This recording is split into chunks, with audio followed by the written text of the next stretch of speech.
I want to say thank you. It gave me a big shift. A big shift. Like, I understand everything. The person before me, he actually said all the questions I had. So, I'm receiving it, but I'm not sure if it's my inner being. Well, that's what he just said. This is the thing. As we talk to you about this process, you were source energy before you came into this physical body, and then you came into this physical body flat, and then here you are, sifting and sorting, no, we don't want knowing what you don't want. The creative vortex, vibrational reality. Here's this vibrational reality, and law of attraction, responding to vibrational reality. Your inner being's in this vibrational reality, and so everything's right there, and so here you are, and so then just to meditate, and then you tune in, and you get in the receptive mode, and then what's in the vortex can come over here where you are, right? Everybody, we're all right there? So now you're in the receiving mode. Sometimes you're in the receiving mode. So now that you understand what the receiving mode is, we talk all day, every day about how this all works. But until you have, for sure, brought yourself into the receptive mode and for sure have an experience where you know you are receiving, then watch the manifestations as a result of this impulse that you received. Until that happens to you, then these are just words and you really don't know.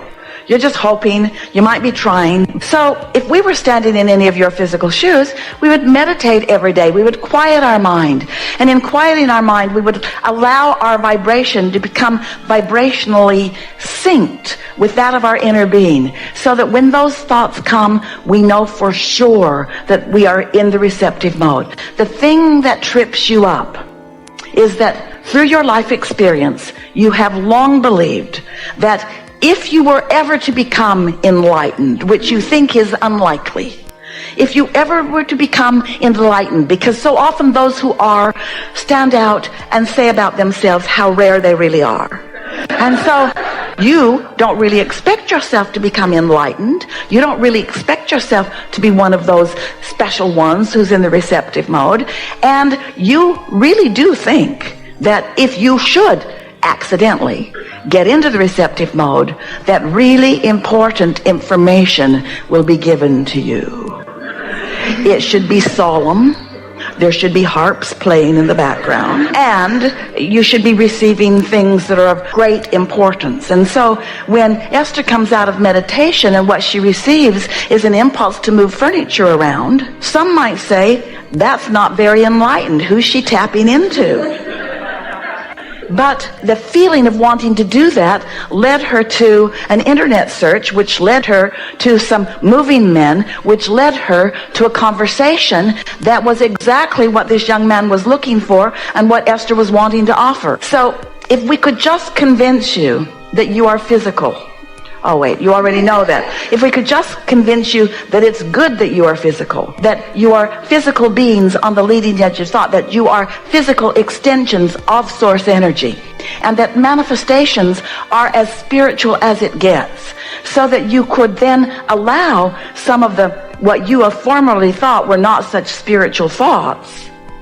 You know how you can tell that you're in the receiving mode? This is the surest way to know.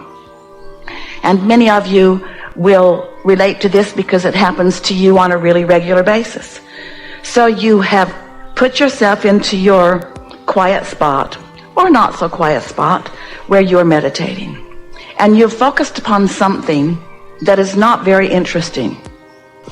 Here, if we were meditating in this room, or if Esther were, she would listen to, hear that? Pick any sound from this room. There are a number of them. Esther likes that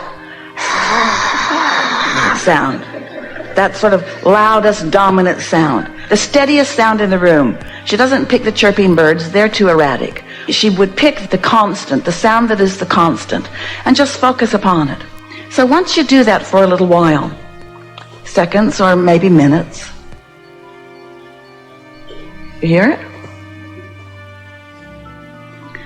Your mind stops offering its own vibration, which means you stop, or nearly so, it's close enough to say you do, the vibration of your own mind, your human mind, and you allow your inner being, your counterpart mind, to be dominant within you for that time.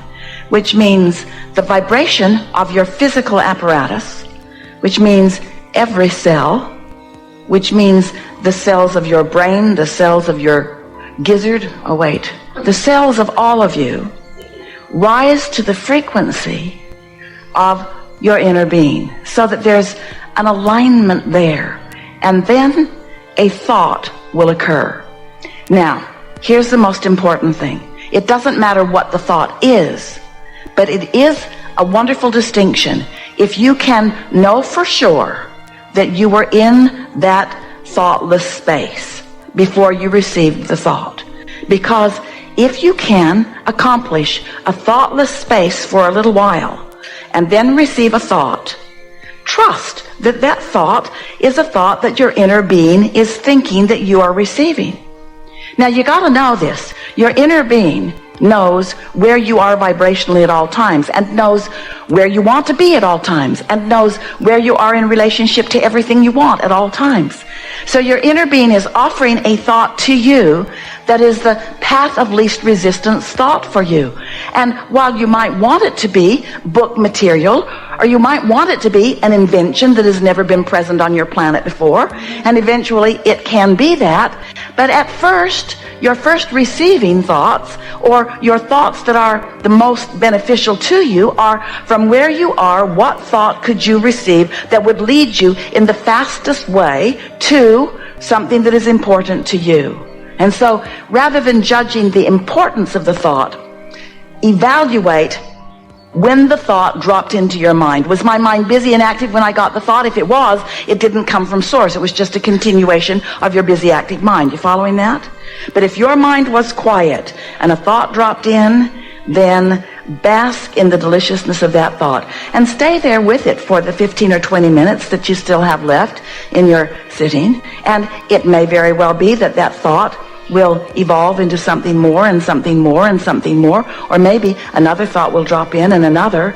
But show yourself what receiving feels like. Don't take anyone's word for it. Show yourself that you are a receiver. Show yourself that you can be a receiver. And then you reach the place or the point in your vibrational aptitude where you don't have to meditate to get there. You can just get happy and get there. You can be driving and get there. In other words, you're in the receiving mode a good deal of the time. Haven't you been with someone when you really get rolling? A group of you around a table having such fun. Everyone's tuned in, tapped in, turned on, and here it comes, here it comes, here it comes, here it comes, here it comes, here it comes, here it comes. Boom, boom, boom, boom, boom, boom, boom, boom, boom, boom, boom. We're on fire, you say. We are so tuned in to well-being, and our inner being isn't trying to get us to change the world. Our inner being is just guiding us through the most pleasant dinner that has ever been eaten, you see.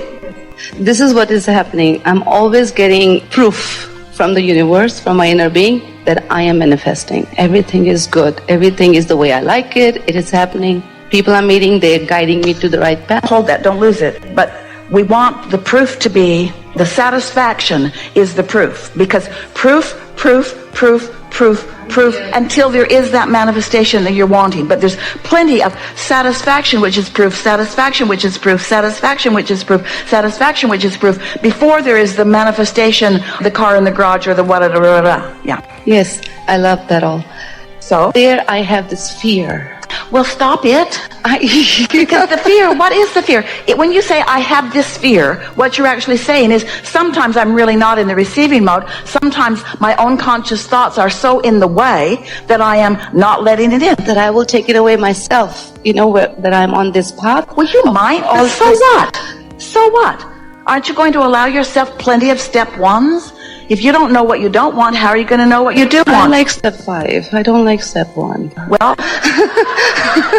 then we have nothing for you. No. Because the entire universe is established. In other words, if you're asking no questions, you're having no expansion. If you're never in step 1, and we know step 5 is better because then you're not upset when you're in step 1. But when there is doubt, that means, and it happens to everyone, it will happen through most of your life.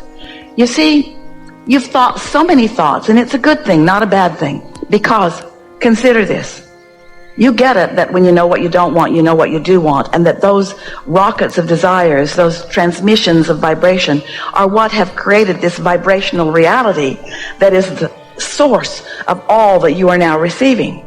Did you follow that? And do you know that? So as the contrast occurs, that's where the beginning of all of your creation comes from, which means if you don't allow yourself contrast and those moments of knowing what you don't want, you don't allow your evolution.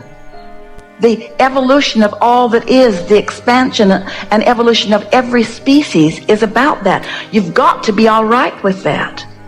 All that fear means, and especially the kind of fear that you're talking about, all that fear means is that you in this moment aren't in sync with the thought that your inner being is having about this same thing that you're thinking about.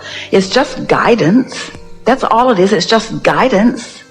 In other words, do you feel afraid right now as you're visiting with us? No, not at all. So beautiful. Can you feel our appreciation Yes. for you and our love for you? Yes. And yet we're guiding you. This guidance is coming through your ear rather than through your solar plexus. But if you weren't hearing these words, you might be feeling the emotion that what we know and what you're thinking are creating. But is it possible that you might accept that the very fear that doesn't feel so good is because of the love that is being offered that you are presently denying? That's what fear always means. You are presently denying Because love. I'm doubting, why is so much love for me? Why? Am I deserving? Why am I thinking that? This is what I want to get a clarification. Well, we can't convince you with words. You've got to show yourself through alignment. Which I do it often. Yeah. You can offer the words all day long. So beautiful. This is something that you have to let in. Love is something that you receive. It's not something you contemplate. It's not something you orchestrate. It's not something that you dictate. It's not something that you demand. It's something that you let in. It's something that is always present and always being offered to you, that you can let in or not. And when you don't, it doesn't feel good. That's all. It doesn't mean it's not present. It means you're not letting it in.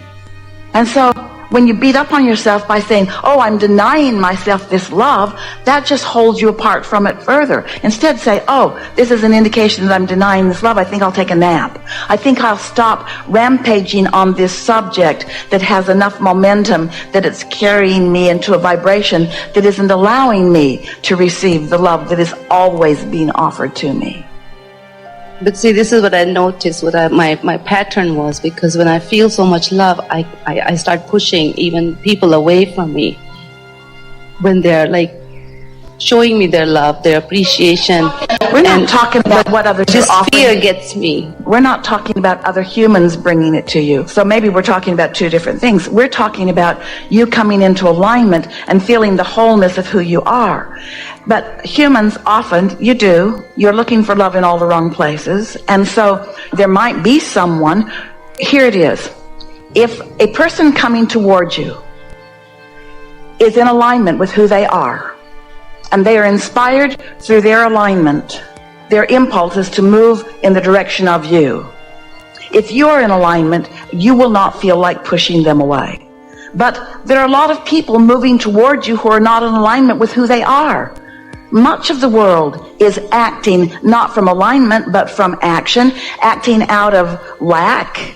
And so don't call it fear, call it guidance. Call it, this is not in alignment with me. You're not rejecting them, you're just not meshing with them. And the reason you're not meshing with them is because they're not meshable. You could say to them, I want to love you, you're just weird vibrationally right now, go away. Well, I walk away, actually, that's what I do. Well, we're being playful with you, but you see what we're getting at. Yes.